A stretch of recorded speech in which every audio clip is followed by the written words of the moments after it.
My name's Edgar O'Neill, and I am a professional storm chaser. I've been doing that for this will be my 13th year. I started full-time chasing in 2020, so this will be my sixth year doing it as a full-time job. But one of the kids emailed me. They wanted to know what inspired you to become a storm chaser. So I moved to Oklahoma in 2012.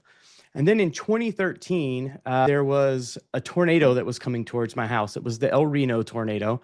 It happens to be the largest tornado in history. So after that, I was like, man, if I'm going to live in Oklahoma, I probably should learn a little bit more about this. And my dad had always said, like if you're afraid of something, you might need to get more knowledge and you might need to understand it more. So I actually asked someone if I could go on a ride along. And then I went on one and was hooked. And at the time, I was a social worker.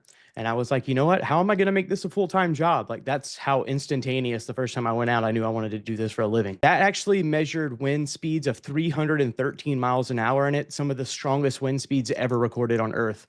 If you've seen the footage of the windmills, the giant windmills getting toppled by a tornado, that was me shooting that footage. Me and Reed Timmer were inside of a wedge tornado in a truck for over 10 minutes. Some people in front of us got flipped over. We had to get people in the middle of a tornado out of their car and into our vehicle. I mean, I've been inside of several tornadoes with Team Dominator, that measuring data. What people don't realize, there is a steep pressure drop with inside a tornado. So your ears pop when you're inside of a tornado.